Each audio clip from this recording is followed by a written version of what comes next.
Assalamu alaikum warahmatullahi ta'ala wa barakatuhu. Sunana Aliyu Muhammad, wanda aka fi sani da Aliyu na manzo. A daidai ina magana ne karfe 8:33. 8 ga watan Disamba. Ina so ne magana ne akan mutane guda biyu. Da Sadiya Haruna da Gfresh Al'amin. Ban cika magana akan rairayin abubuwa haka ba, amma lokaci ne ya zo da ya dace na yi magana akan su. Zan fara da ke Sadiya. Na ci karo da wani bidiyon ki jiya. Kin fito kina cewa mutane su yafe ki, kin tuba bisa kurakuran da kika yi. Sadiya, mu gaya wa kanmu gaskiya, kuma duk mutumin da ba zai gaya miki gaskiya ba hakika ba san ki yake yi ba.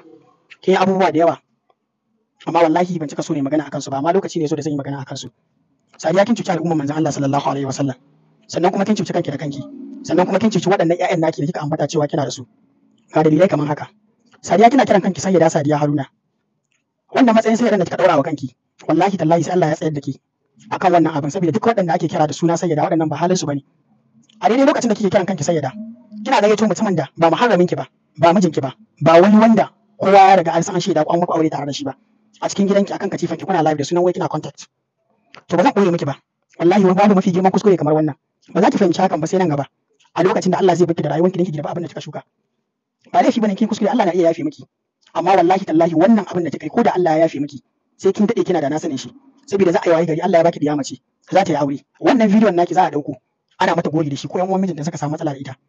Ki kiyaye ranar da diyarki za ta kalli fuskar ki ce mama kin cuce ni, ba zan yafe miki ba, Allah ya isa tsakanina da ki. Wallahi tallahi a ranar zaki kuka da irin kina da kin sanin da har abada ba zai taɓa gogewa ba. Ki koma baya ki je ki nazari tsakaninki da Allah. Mace mai kiran sunanta sayyada, wannan ita ce kalan halin da ya kamata ta ranka yi.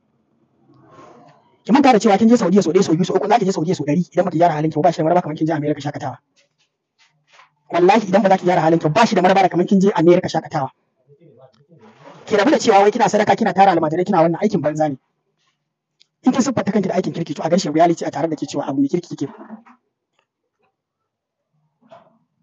Idan ba zan manta ba, a lokacin da kika fara samun matsala lokacin Gfresh na matsayin mijinki, a cikin hujjojin da ya tabbatar cewa dalilin da yasa ya bar gidanki, a matsayin shi na mijinki kina gayyato bestin ki zuwa cikin gidan shi kuma ku ci abinci tare tsakaninki da Allah da manzon Allah sallallahu alaihi wasallam. Kina ganin hakan ya dace wanda take ikirarin take kiran kanta da suna sayyida? Ya dace ta yi hakan? Ko ba ce miki bai dace ba, kin fi kowa sanin bai dace ba. Ina da cikin dalilan da yasa kuka rabu. Kun zo kun yi live, kina cewa asiri ya kai muku, aka raba ku. Kin kirkiro ƙarya da kanki da sunan wasu ne suka yi muku asiri, suka raba ku. Tunaninki shine Gfresh ya saki matar shi zai zo ya aure ki, wanda silan wannan saki, silan wannan bidiyon da kuka yi a dakin ku ne. Ya saki matar shi kuma gashi yau an wayi gari bai aure ki ba. Da kika tabbatar da ya aure kuma ba take yake yi ba, kika fito kina tubun muzuru. Kika fara cewa kin kuskure menene you are deceiving yourself. Kina deceiving kanki ne, kuma wallahi ba mu ubangiji dabara, saboda ubangiji ya fi ki sanin komai da kike yi. Wannan ba dabara bane, ba wayo bane. Zaki fito kina faɗa maganganun tsaraici kuma haka kike kiran kanki sunan sayyida, wallahi kin cuci al'umma manzon Allah sallallahu alaihi wasallam. Kuma kin cuci duk wani mai ambatan kanshi da sunan sayyida a yanda ya dace, kuma yake tabbaka dabi'u irin na sayyidoji. Saboda din dai da ke zaka fa hujja a kira mutum sayyida, to wallahi kin cuci al'umma manzon Allah sallallahu alaihi wasallam. Kuma wallahi tallahi sai Allah ya tsayar da ki akan wannan, muddin baki tuba irin tuba ta gaskiya ba.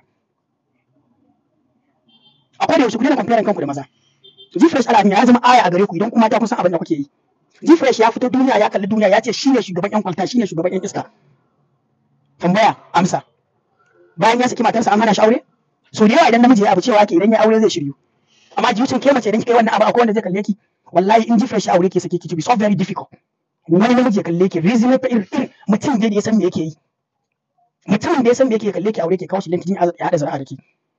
Abu ne mai matukar wahala. Gfresh ya aure ki ya sake ki. Wani mutumin da ya san me yake yi, mai network akan shi, ya dauke ki a matsayin mata aure ya kawo gidan shi. Wallahi abu ne mai wahala. Duk lalacewan Gfresh bai hana ba shi aure ba. Duk zaman shi dan kwalta bai hana ba shi aure kuma da gidan mutanen kirki. To amma ki a tunanin ki mutumin kirki zai zo ya ce yana son ki haya aure ki? Wallahi abu ne mai wahala. Ina mai jaddada maki wannan, ki kokari ki tuba. Duk da kokin tuba is too late for you. Definitely sai ki yi kuka akan abubuwan da kika aikata wa rayuwarki. Ko ba dan ke kanki ba, ƴaƴanki a lokacin da za su zo suna zuwa gaban ki suna korafin irin abubuwan da ake musu. Lokacin zaki da ki sai saboda bidiyon ki ba zai taɓa wucewa ba a social media. Ko shekara nawa zai wannan bidiyon suna nan. So wannan kenan. Zan koma bangaren Gfresh Al'amin. Wallahi tallahi Gfresh Al'amin ka ji tsoron Allah. Ka ji tsoron Allah. In kana wannan abin da rinka samu kuɗi, in ka mutu ba za abin da ka da kuɗi ba. In kana wannan abin da rinka samu ɗaukaka, in ka mutu ba za abin da ka da ɗaukaka ba. In kana wannan abin da rinka samu suna ko kai suna ko kuma a san ka, wallahi duk sunan da kai in ka mutu ba za abin da ka da sunan da kai ba. Duk abin da ya zama wajibi akan ka ana bin da ka sai malaiku sun tambaye ka kuma sai ka bada amsar su. Kuma za ka tsaya gaban ubangiji maka isabi daidai abin da kai. Ka ji tsoron Allah, ka ji tsoron Allah, ka ji tsoron Allah. Duk abin da za ka yi ka ji tsoron Allah, G-Fresh Al'ami. Ban da abin da zan gaya ma da ya wuce wannan. Ka ji tsoron Allah. So Allah ubangiji ya sa mu dace, kuma Allah ya shiri musulmi ga baki daya, ya kare musulmi da musulunci, ya dauka musulunci kan kafirci, ya sa mu cika da imani, ya sada mu da ambaton manzon Allah, ya bar mu da kaunar manzon Allah sallallahu alaihi wasallam har ƙarshen rayuwar mu. Nagode daga naku Aliyu Muhammad, wanda aka fi sani da Aliyu na manzo.